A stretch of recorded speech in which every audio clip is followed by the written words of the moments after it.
Համավճարների ներդրմամբ հնարավոր կլինի կառավարել բուժհաստատությունների ֆինանսական հոսքերը, բարձրացնել բժշկական ծառայությունների որակը և օրինական դաշտ բերել ոչ պաշտոնական վճարումները։ Սա բժիշկ մասնագետների կարծիքն է։ Ներկայիս բյուջետային սուղ ֆինանսական պայմաններում որքանով արդյունավետ կաշխատի համավճարների ներդրումը բժշկական կենտրոններում և կամ որն է կառավարության վարած քաղաքականության իմաստը։ Հաշվի առնելով, որ այսօր բուժման առումով պահանջները բավական խստացել են, բուժական գործի մակարդակը բարձրացնելու համար բնական է պետք են ֆինանսական ներդրումներ։ Առանց ֆինանսի առողջապահություն պահել, իրականացնել հնարավոր չի։ Բժշկատնտեսագիտական հաշվարկով եւ չափորոշիչներով իրական հիվանդության բուժման արժեքն է, որը ձևավորվել է նախկինում պետության տված գումարի չափաբաժնով և ոչ պաշտոնական համավճարով։ Դա այն գումարն է, որ անմիջապես տրվում է բուժքրոջը կամ բժիշկին։ Այն լեգալացվելու պրոցեսն է համավճարը, այսինքն ոչ պաշտոնական։ Առողջապահության նախարարությունը այս կերպ փորձում է կանխել բուժհաստատություններում առկա ստվերային երևույթները, այսինքն անմիջականորեն բժշկին այսպես ասած շնորհակալություն հայտնելու փոխարեն հիվանդները պետք է հաստատագրված գումար վճարեն 0-ից 7 տարեկան երեխաների համար, սակայն համավճարի համակարգը չի գործի։ Տարիքային այդ խմբի երեխաները կբուժվեն պետպատվերի շրջանակներում, այն որ կոռուպցիոն դրսևորումներ առկա են նաև առողջապահության ոլորտում չեն թաքցնում մասնագետները։ Եթե հնարավոր լինի իրականացնել այս ծրագիրը, ապա դրական հետևանքներից մեկը կլինի այն, որ հնարավոր կոռուպցիոն դրսևորումները բուժհաստատություններում կնվազեն։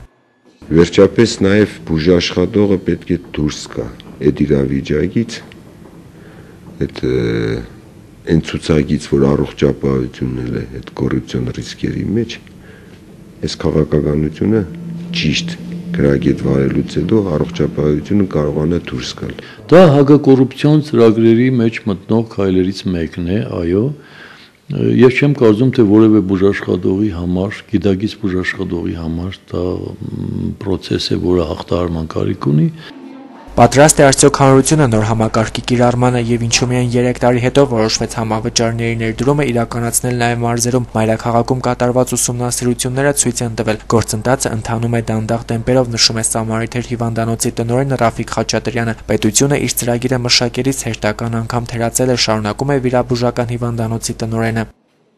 Գիտեք, այդ մեծ ռիսկ է այսօր սոցիալական այս իրավիճակում համավճարի քաղաքականություն իրականացնել։ Դա 3 տարին պահանջվեց երևի այն առումով, որ պետք է նախ ուսումնասիրել ոլորտը։ Եվ այդ ուսումնասիրությունը ցույց տվեց, որ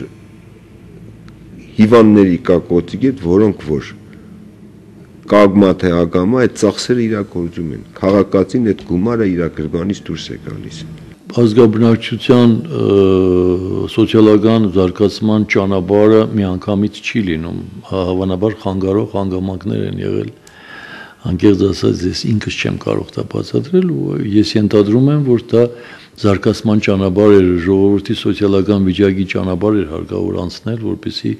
գայինք այս քայլին հասնեինք։ Համավճարի համակարգը չի կիրառվի հաշմանդամների և հայրենական պատերազմի մասնակիցների համար, հասարակության և պետության համար գոյություն ունեցող ստվերային եկամուտները, այս կերպ հնարավոր կլինի մուտքագրել բյուջե։ Զրուցակիցներից կարծիքով ծրագիրը դեռևս լուրջ ուսումնասիրության և վերլուծության կարիք ունի։ Տեսականորեն մենք զգում ենք, որ պետք է աշխատի այս պրոցեսը, իսկ գործնականի արդյունքը ըստ երևույթին մենք կանդրադառնանք մոտ 2-3 ամիս հետո։ Փայլակ Վարադյան, Տիգրան Գասաբյան, Գալանյուս։